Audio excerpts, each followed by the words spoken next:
Maka Allah Subhanahu wa Ta'ala mengutus Nabi Syeds alaihissalam untuk pergi ke seluruh penjuru alam semesta untuk membuat batasan alam jin, setan, dan alam manusia. Assalamualaikum warahmatullahi wabarakatuh. Sahabat yang dirahmati Allah, jin adalah makhluk gaib yang tidak kasat mata. Mereka bisa melihat manusia, tapi tidak sebaliknya. Namun ada yang mengatakan kalau dulu manusia ternyata bisa melihat jin. Seandainya bukan karena Nabi Syeds, manusia sampai sekarang bahkan masih bisa melihatnya. Benarkah dulunya manusia bisa melihat jin? Mengapa hal ini dikaitkan dengan Nabi Syeds? Tonton dan simak video ini hingga akhir agar tidak ada kesalahpahaman dalam memahami isi cerita. Nabi Syeds adalah salah satu nabi utusan Allah Subhanahu wa Ta'ala. Nabi Syeds adalah putra Nabi Adam dan tidak termasuk dalam 25 nabi dan rasul yang tersebut dalam Al-Quran. Imam Ibnu Katsir mengatakan dalam Qasas Al-Anbiya, Syeds artinya anugerah Allah. Nama tersebut diberikan karena Nabi Adam dan Siti Hawa mendapatkan karunia putra tersebut setelah terbunuhnya Habil di tangan saudaranya sendiri, Qabil. Kisah terbunuhnya Habil oleh Qabil ini telah diabadikan oleh Allah Subhanahu wa Ta'ala melalui firman-Nya dalam Al-Quran surat Al-Maidah ayat 27. Bacakanlah Nabi Muhammad kepada mereka berita tentang dua putra Adam dengan sebenarnya. Ketika keduanya mempersembahkan kurban, kemudian diterima dari salah satunya, Habil, tidak diterima dari yang lain, Qabil. Dia, Qabil, berkata, sungguh aku pasti akan membunuhmu. Dia, Habil, berkata, sesungguhnya Allah hanya menerima amal dari orang-orang yang bertakwa. Qabil bisa disebut sebagai awal mula angkara murka di muka bumi setelah Nabi Adam alaihissalam diturunkan ke dunia. Karena perbuatannya itu, Qabil harus menanggung dosa yang terus mengalir sampai hari kiamat. Rasulullah Shallallahu Alaihi Wasallam bersabda, tidaklah dibunuh satu jiwa dengan zalim, melainkan dosa pembunuh itu akan ditanggung pula oleh anak Adam yang bernama Qabil, karena dialah yang pertama memberi contoh pembunuhan. Hadis riwayat Bukhari dan Muslim. Hal senada juga disampaikan Rasulullah Shallallahu Alaihi Wasallam, barang siapa memulai perkara baik yang disyariatkan maka baginya pahalanya dan pahala orang yang mengikutinya sampai terjadinya hari kiamat. Dan barang siapa yang mulai perkara jelek maka baginya dosanya dan dosa orang yang mengikutinya sampai terjadinya hari kiamat. Hadis riwayat Muslim.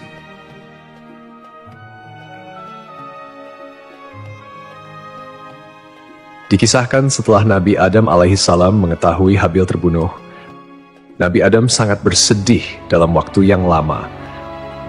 Maka Allah Subhanahu wa Ta'ala berfirman kepadanya, hai Adam, sampai kapan tangisan dan kesedihan ini?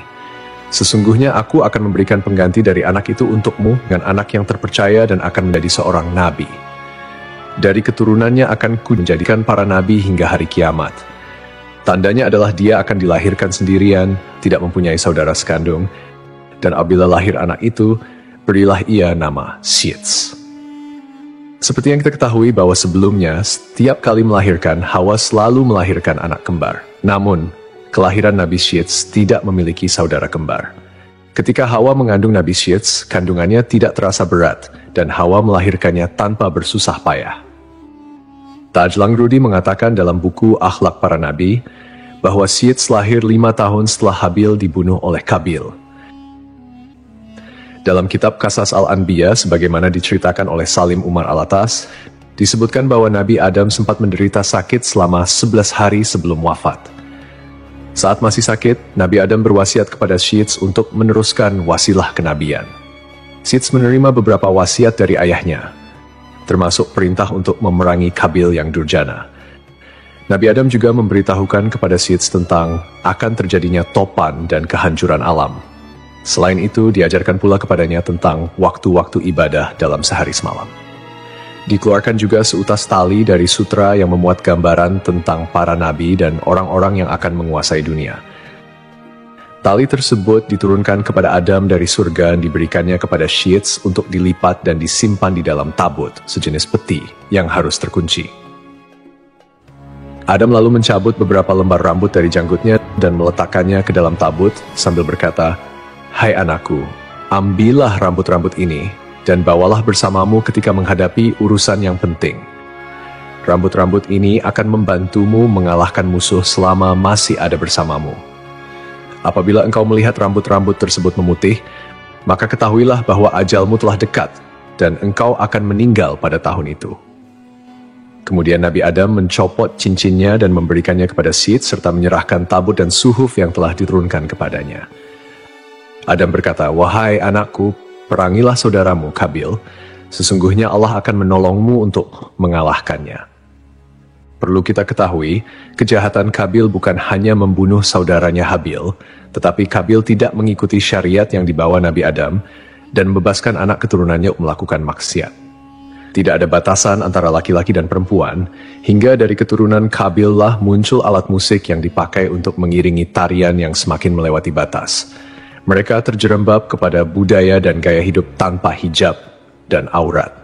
Maka terjadilah perlakuan-perlakuan layaknya binatang. Tidak ada budaya malu, yang ada adalah perasaan bangga tatkala mampu melakukan hal yang tidak biasa. Jiwa mereka terpenjara dalam buayan hasrat untuk mendapatkan kepuasan. Para ulama mengatakan bahwa inilah saat awal mulanya zina. Demikianlah wasiat terakhir yang disampaikan oleh Adam kepada anaknya Syed. Diriwayatkan semenjak Adam diturunkan ke bumi, dia hidup berumur 1000 tahun. Wahab bin Munabih mengatakan, ketika Adam meninggal, Syed telah berusia 400 tahun. Dia telah diberi tabut, tali, pedang, dan kudanya yang bernama Maimun yang telah diturunkan kepadanya dari surga. Apabila kuda itu meringkik, semua binatang yang melata di bumi menyambutnya dengan tasbih. Syed telah diwasiati untuk memerangi saudaranya, Kabil. Dia pergi untuk memerangi Kabil, dan akhirnya perang itu pun berkecamuk. Itulah perang pertama yang terjadi antara anak-anak Adam di muka bumi. Dalam peperangan itu, Syed memperoleh kemenangan dan dia menawan Kabil. Kabil sebagai tawanan berkata, "Wahai Syed, jagalah persaudaraan di antara kita." Lalu Syed menjawab, "Lalu kenapa kau tidak menjaganya? Engkau telah membunuh saudaramu, Habil." Jawaban Syed pun sangat logis dan penuh dengan pertanyaan moral. Kenapa kau tidak menjaganya? Pertanyaan yang menyinggung kontradiksi antara kata-kata dan tindakan Kabil. Ini menggambarkan bagaimana dosa dan kejahatan dapat merusak hubungan persaudaraan, dan juga menggambarkan kedalaman rasa bersalah atau mungkin penyesalan yang dihadapi Kabil jika dia sampai menyadari kesalahannya. Kemudian Kabil ditawan oleh Syed, kedua tangannya dibelenggu di atas pundaknya dan dia ditahan di tempat yang panas sampai meninggal. Anak-anak Kabil bermaksud menguburkannya. Tiba-tiba iblis datang kepada mereka dalam rupa malaikat. Iblis berkata kepada mereka, "Jangan dikubur di dalam bumi." Iblis membawakan 2 batu hablur yang telah dilubangi tengah-tengahnya. Dia menyuruh mereka memasukkan Kabil ke dalam ruang antara 2 batu hablur itu, memakaikannya pakaian terindah dan meminyakinya dengan ramuan-ramuan tertentu, sehingga dia tidak akan mengering. Lalu iblis menyuruh mereka menyimpannya di sebuah rumah, diletakkan di atas kursi yang terbuat dari emas dan memerintahkan kepada setiap orang yang masuk ke rumah itu untuk bersujud kepadanya sebanyak 3 kali. Iblis memerintahkan kepada mereka untuk merayakan upacara setiap tahun untuknya dan berkumpul di sekitarnya. Kemudian iblis mewakilkan urusan ini kepada setan. Setan itulah yang kemudian berkomunikasi dengan mereka sehingga manusia terus-menerus sujud kepada Kabil. Sementara Syed, setelah dia menunaikan tugasnya memerangi Kabil, pulang ke negeri Hindi, India, Syed terus melanjutkan tugasnya sebagai nabi dan pemimpin spiritual keturunan Adam yang taat kepada Allah. Nabi Syed dipercaya melanjutkan dakwahnya untuk mengajarkan tauhid dan hukum-hukum Allah kepada manusia. Setelah kepergian Nabi Adam dan Hawa, Allah menurunkan 50 sahifah kepada Nabi Syed. Dialah orang pertama yang mengeluarkan kata-kata hikmah. Dialah yang pertama kali melakukan transaksi dengan emas dan perak, dan orang pertama yang memperkenalkan jual beli, membuat timbangan dan takaran, dan dialah orang pertama yang menggali barang tambang dari dalam bumi. Mengenai kisah Nabi Syed memisahkan alam manusia dengan alam jin seperti yang dikatakan bahwa Syed mendapatkan tugas dari Allah. Ia mendapat mandat meneruskan wasilah kenabian. Nabi Adam juga sempat mengingatkan Syed untuk menjaga kerahasiaan mandat tersebut agar tidak sampai diketahui oleh putranya yang pendengki, Kabil. Salah satu tugasnya adalah membuat batas antara alam manusia dan jin. Sebelum Syed bertugas, dahulu masih bisa dilihat jin atau syaitan yang berkeliaran. Jarak mereka dengan manusia tidak ada. Belakangan, Adam telah diperlihatkan jumlah manusia, angka keturunannya yang bertambah. Kemudian Nabi Adam AS berdoa semoga ada di antara anaknya yang melanjutkan risalah. Kemudian terpilihlah di antara anaknya yakni Syeds menjadi orang yang menutup pandangan manusia melihat jin.